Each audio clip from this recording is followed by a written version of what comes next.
วิวาโอ้นวลน้องเปิดประตูของท่าโอ้นวลน้องเปิดประตูของท่าเตรียมเข้าวิวาสมปรารถนาดังใจ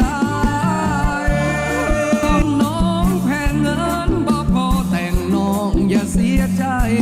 ได้กันแล้วจะหามาแทนให้ถ้าได้กันแล้วจะหามาแทนให้หากบ่พอเท่าใดเอาว่าจังไหนฮึยืมคำไม่เท่าใส่จัก2-3 บาทได้ไม่เท่าเด้อ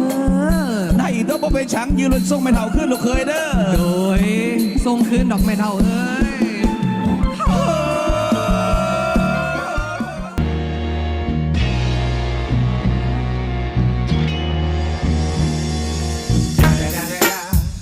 ยังไงนะ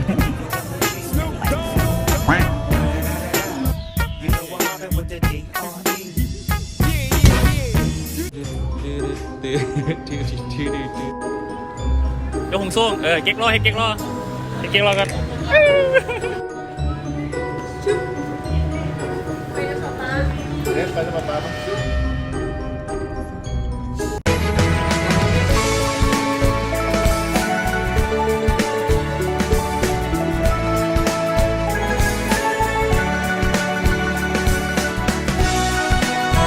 อยากอยู่เคียงข้างนางตลอดไป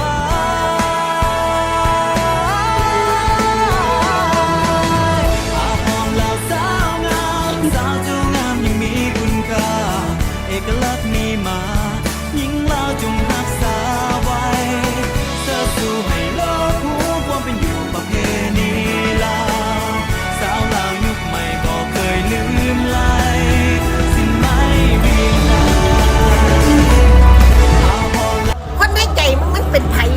บอกมันไม่กินเหล้าแค่กูก็โดน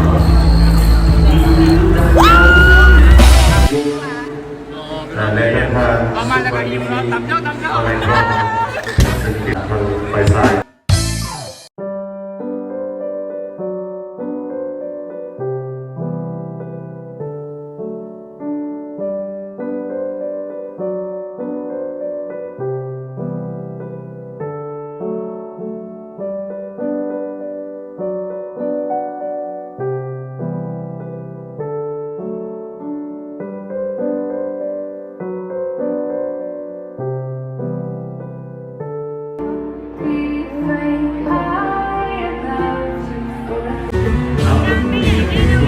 ไม่ใหญ่เนาะ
ช่วยมาคุมพฤติกรรมอีสันดานนี่หน่อยหลายรอบแล้ว ถ้าแม่ผู้เล่ไงเป็นบ้าวะงานเป็นงานไงคน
ฮัลโหล ช่วยมาคุมพฤติกรรมอีสันดานนี่หน่อยหลายรอบแล้ว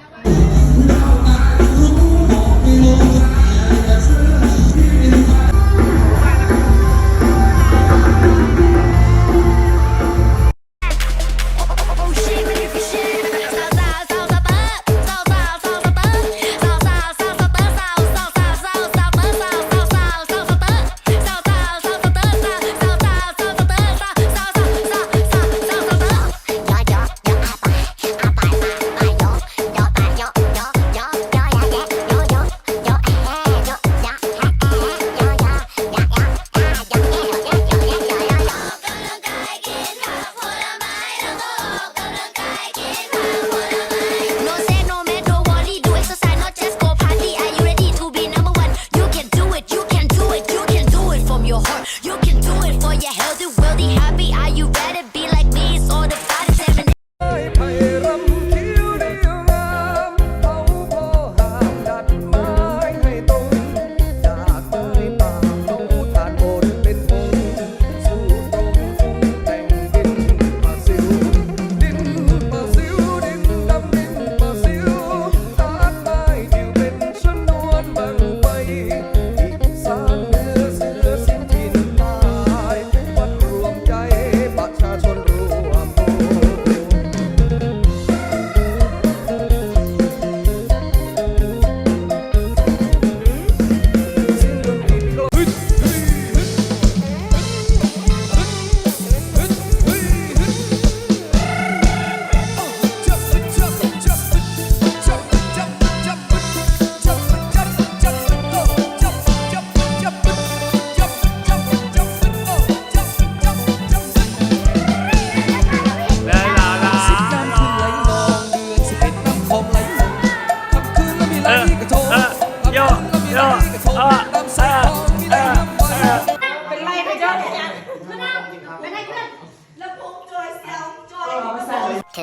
2,000 years later.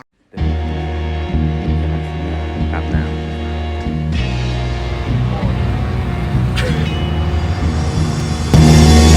อยู่บ้านค่อยมีมากแตงโมมากส้มโอมากยมมากมีนอกจากนี้ก็มากกอกมากคำเป็นทุกยามมากเฟืองมากเผาบ้านเจ้าก็ลามุดลำใหญ่หน่วยไส้ก็มากพังมากม่วงอยู่เรียบควงกับแมนต้นมากเขืออยากไปเนื้อกับต้นมากขี้หุดจับตูดปุดกับมากเดือแขมคอง ย้ำ2 มือแต่บางคน2 คนถึง